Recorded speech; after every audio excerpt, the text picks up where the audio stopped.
not as passive as I used to be, but I still feel like I'm passive enough to the point where it can kill me. One time I had to call a cab, and most cabs are usually like this kind of car, and they all, not all, but most of them, they all have the universal signal that a car is a cab. It's got that trapezoid, you idiot. Even if it's an Uber, you got like a little thing on it, you can know the license plate. That is enough trust and assurance for people to just get into a random car with a stranger. What pulls up in front of my house at like 3:13 is just a white van. And I see it outside the window. It doesn't have like a trapezoid. It doesn't have like a little, you know, logo on the side of the car. It's the classic white minivan that since we were very young children have been told to just avoid. Throughout pop culture, throughout the media, it's been joked about, just don't go in the white van. Every single white van I've ever seen, I've never felt like that I should go inside to find out what it's about, and it's pouring,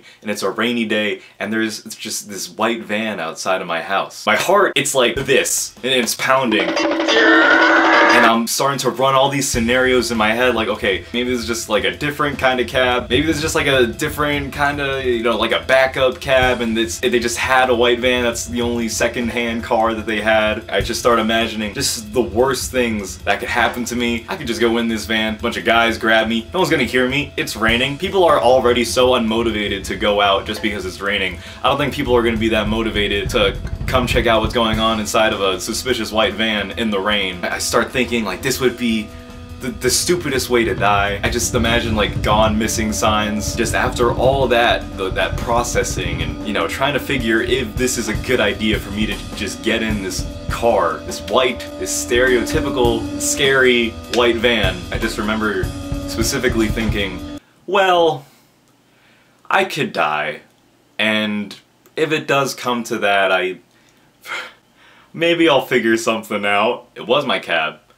It just was weirdly early and didn't look like a normal cab. I thought I had learned my lesson, but I got in another van after that. I definitely just got into another stranger's van like maybe like a week later. Not even like a week, just days later. I went into the city to meet with a friend. I was actually just on the phone with her, Allison. I can walk to this bus stop near my house, so I walk over and I'm cutting it close, and I cut it not close enough. The bus zooms by me and I'm just like a block down from this bus stop, but it zooms by and I'm like, goddamn. So I'm running and I'm out of breath, I'm feel defeated, I just missed my bus, and there's this woman in a much sketchier van. It was tan, it was just a tan van. I assume that this woman didn't buy her van tan. She was probably like a white van user turned tan van user. I guess she was like dropping off a friend there, and so she was right there. Then literally, like right here, physically, there's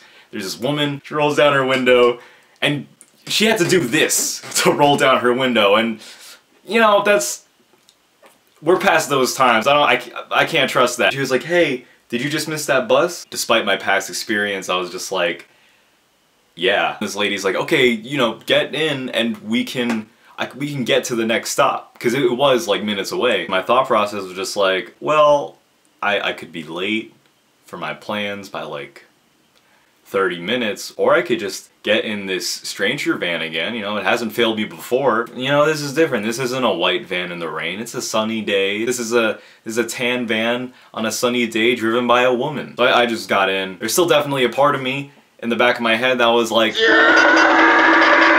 you might die. That could just happen. I could just get inside this van and she could just, like, maybe she was planning on killing herself literally right then and there, and now she just found someone to do that with. But I just hopped right in. I was already kind of uneasy because when she was letting me in to the van, she had to do one of these. I just got a lot of stuff in their passenger seat. And there's just this conglomerate of things in her passenger seat. I don't know how to feel about this. That could easily mean that no one gets in the passenger seat with her. And this is a white van turned tan van. So if nobody's riding in the passenger seat, then I could only assume that people are sitting in the back seat, but I did not process this. My brain was just like, yeah, we could die, but you know, we got stuff to do. Well, you know, she just dropped me off a couple minutes ahead, but despite everything, I'm alive. I could have died easily. I was never into sports, but if baseball can teach me anything that I can relate to with my experience. Strike one, get in a white van and I live.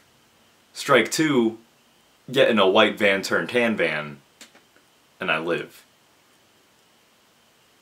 I don't want to take another chance. I don't want to know what happens the third time I get into a stranger's van. But I easily could have just died, and I would feel really dumb and stupid if, you know, the headline in the paper is "Woman that murdered local boy we found her," and we got a scoop on what she said during the interview on, you know, how she killed this local boy. And then her side of the story was, well, I didn't have to put much effort into it, he kinda literally just got into my van. I feel like talking this through, I've learned a lot about myself, and I'm happy to be alive. Hopefully I can live on to be a less dumb alive guy, so that I don't end up as a dumb dead guy.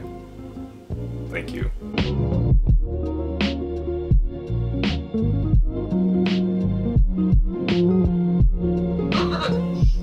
That's much. What are you up to right now?